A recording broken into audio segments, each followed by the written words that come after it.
저는 40살의 평범한 회사원인 남자입니다.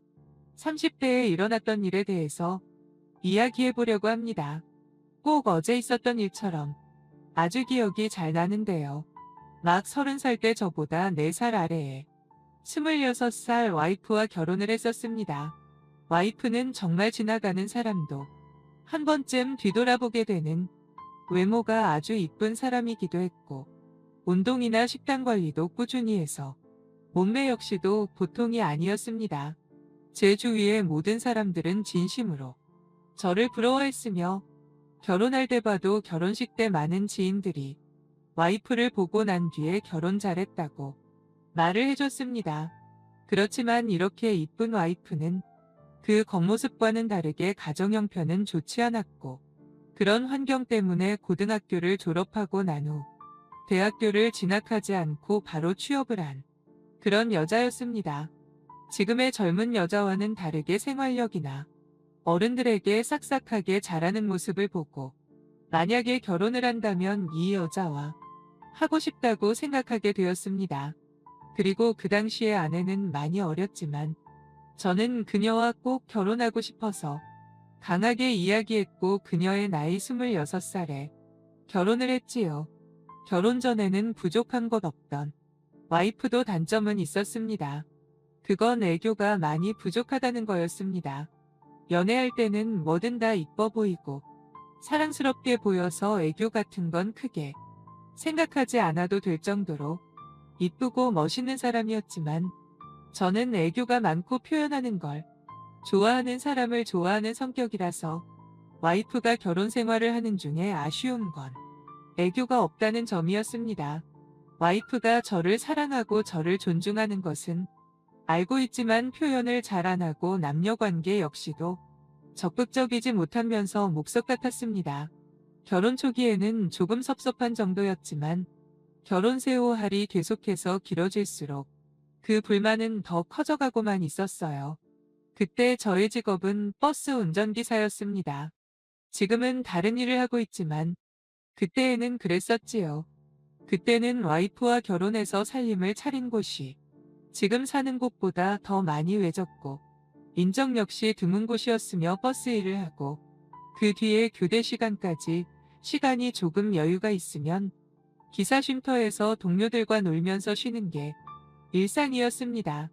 그때 당시에 우리 회사 같은 경우에는 버스 차고지에서 얼마 떨어지지 않은 곳에 와이프의 친구가 운영하는 카페가 있었습니다. 제가 사는 동네에는 등산하기 좋은 산이 있는데 등산을 하러 오시는 분들이 많아서 그 근처에 카페나 다방이 많이 있었어요. 그 근처 가게들 중 하나가 와이프의 친구가 운영하는 카페였고, 결혼하기 전부터 안면이 있었기에 시간적으로 여유가 되고 심심하면 자주 놀러 가곤 했습니다. 가서 커피도 마시고 얘기도 하면서 친하게 지냈었지요. 그렇게 얘기하고 자주 보기도 하고, 그러니 점점 더 친해지게 되었습니다. 와이프의 친구는 그렇게 예쁜 편은 아니지만 긴 생머리에 키도 크면서 몸매 역시도 들어갈 곳 들어가고 나올 곳 나와 있는 그런 몸매였습니다. 그래서 동네의 남자들한테 인기가 정말 많이 있었습니다.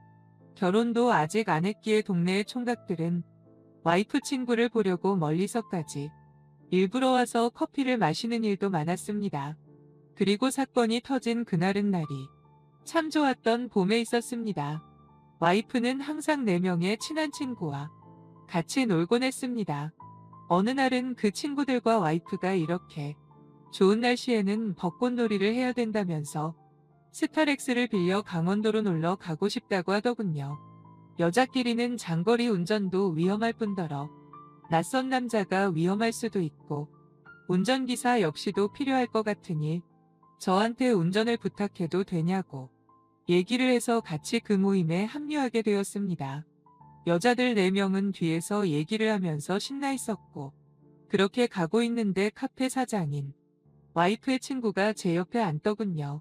뒤에 앉으면 멀미가 너무 심해서 힘들다고 하면서 말이죠. 와이프와 친구들은 간만에 모여서 바다를 보러 가는 길이라 아주 신나 있었고, 옷차림 역시 하늘하늘하고 예뻤습니다. 제 와이프 역시도 예쁜 원피스를 입고 갔고, 옆자리에 앉은 카페 사장 친구도 각자 스키니, 청바지에 딱 붙는 티셔츠를 입고 있었습니다. 원래부터 볼륨감이 좋은 몸매이기도 했는데 그런 옷을 입고 있으니까 몸매 라인이 다 보였지요. 물론 운전하는 동안 눈이 옆으로 가는 걸 참기는 힘이 들었습니다. 옆에 있는 와이프의 친구를 계속 보게 되니 어쩔 수 없이 선글라스를 착용했고, 그걸 본 카페 친구는 제 속을 알겠다는 듯이 시익 웃더군요. 그때 눈을 마주친 저는 제 속이 다 비춰진 것 같아 부끄럽고 민망했습니다. 그래도 선글라스를 착용하니 시선 처리가 되었고, 그 다음부턴 편하게 운전을 할 수 있었지요. 그렇게 계속해서 운전을 하고 있으니 타고 있던 와이프와 와이프의 친구들은 피곤했던지 조용히 자고 있었고, 제 옆에 있었던 그녀는 조수석에 앉은 사람이 자면 예의가 아니라고 하면서 창문 밖의 풍경을 보고 있었습니다. 와이프가 자고 있었기 때문에 노래는 작게 틀었고, 그래서 그런지 운전하는 저 역시도 슬슬 잠이 왔습니다. 이미 시원하게 뚫려있는 도로에서 계속 운전만 하고 있으니 잠이 많이 왔고, 그래도 참고 운전하고 있는데 오른손에서 낯선 느낌이 와서 놀라서 옆을 보니 그녀가 절 보면서 웃고 있더군요. 그녀는 잠 깨게 해준다면서 물티슈를 들고 제 손과 목 등등을 닦아주었습니다. 졸리던 와중에 물티슈의 시원한 느낌과 그녀의 손길로 인해서 잠이 확 깨긴 했지만, 그와 동시에 또 다른 생각이 들기 시작하더군요. 와이프 친구와 제가 이래도 되는 건가 하는 생각이 들었지만, 뒤에 있는 와이프가 잘 자는지 불안하기도 했습니다. 괜찮다고 금연해도 된다고 말도 못하고 손도 치우지 못하는 와중에 안절부절 당황하고 있는 저를 보면서 그녀는 시익 웃으면서 장난 한번 친 거라고 하면서 웃더군요. 제가 반응이 재미있어서 놀리기 좋다고 하는데 이런 일들이 반복되니 설마 그녀도 나를 좋아하나라는 생각이 들었습니다. 여튼 그녀의 도움으로 잠을 깨고 난 뒤에 저는 목적지인 강릉까지 안전하게 갔습니다. 그 이후 숙소로 가서 짐을 풀고 난 뒤에 놀러 나갈 준비를 했습니다. 큰 펜션을 예약한 덕분에 일행 다 같이 한 방에서 자기로 했으며, 여자들은 방에서 자고 저 혼자 거실에서 자는 걸로 했습니다. 짐을 놔두고 난 뒤에 다들 보고 싶어 했던 바다를 보려고 경포대로 갔고, 와이프와 친구들은 바다에서 물놀이를 하며 놀기 시작했지요. 저는 물놀이를 안 좋아해서 구경만 했습니다. 바다 구경만 한다는 여자들은 어느새 물에 흠뻑 젖었고, 이러면 식당에도 못 들어갈 것 같아서 음식을 포장하고 숙소에 가져가서 먹기 시작했습니다. 약간 이른 시간대의 저녁이었지만 술과 회를 포장해와서 숙소로 갔습니다. 여자들이 샤워를 하고 있는 사이에 저는 빠르게 술상 세팅을 다 했고, 제일 빨리 씻고 나온 그녀가 세팅된 술상을 보고는 어떻게 이렇게 빨리 했냐면서 칭찬을 하며 제 옆에 붙더군요. 완전히 마르지 않은 머리카락에서 나는 좋은 냄새가 은은하지만 매력적으로 느껴졌습니다. 옆에 딱 붙어 앉아 있어서 저는 아까 차에서부터 나한테 신호를 보내고 있는 건가라는 생각을 많이 했습니다.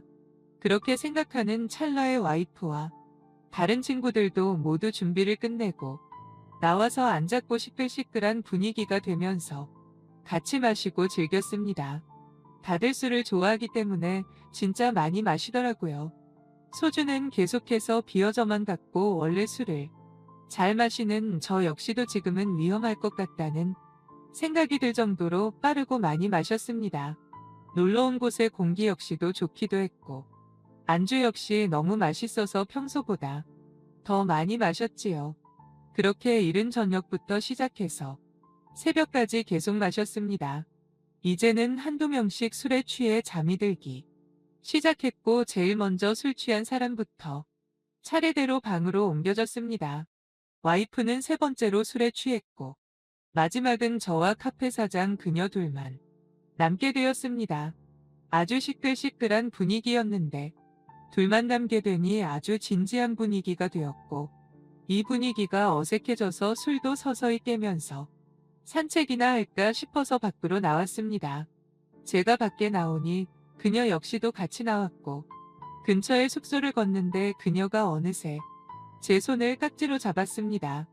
너무 놀라서 그녀를 보니 그녀 역시도 절 보고 있더군요. 그러면서 자기가 원래 절 좋아했다고 했습니다. 저는 무슨 얘기를 해야 될지 몰라서 말을 못했지요. 제가 그렇게 굳어 있으니 그녀는 저한테 자기가 먼저 좋아했지만 와이프와 사귀어 버려서 마음을 접고 포기했다고 하더군요.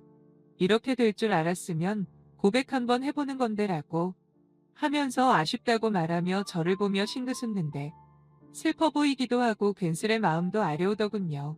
무슨 말을 하면 좋을지 생각이 안 나서 미안하다고 했는데 그녀는 이젠 괜찮다고 하면서 행복하게 사는 모습을 보고 있으면 자기도 행복하다고 하면서 지금 말한 건 잊으라고 했습니다.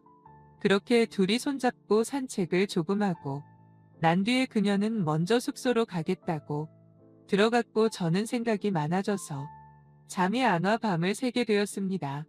다음날에 집까지 가는 동안에도 그녀와는 아무 얘기도 하지 않았습니다. 아내는 눈치채지 못했지만 괜스레 미안한 마음이 들더군요. 그 이후로는 그녀의 카페에 가는 게 부담스러워졌고 두어 번 더 가고 난 뒤에는 안 가게 되었습니다. 그녀 역시 다른 남자를 만나서 결혼을 했고 동네에 지나가면서 몇 번 마주치기는 했지만 그냥 어색하게 웃으면서 인사를 하곤 했습니다. 아내에게 그녀의 소식을 가끔 듣기는 하는데 남편하고 행복하게 잘 살고 있다고 하더군요. 잘 됐다고 다행이라고 생각했습니다. 이쁘고 매력 넘치는 그녀이기 때문에 누구를 만나든 예쁨도 많이 받아야 된다고 생각했으니까요. 세월이 지난 지금도 기분 좋은 봄밤이 되면 그때의 일이 생각나곤 해요. 아쉽거나 후회되지는 않지만 그때의 그 밤이 서로에게 좋은 기억과 추억이었으면 합니다. 오늘의 사연 여기까지입니다. 시청해주셔서 감사합니다.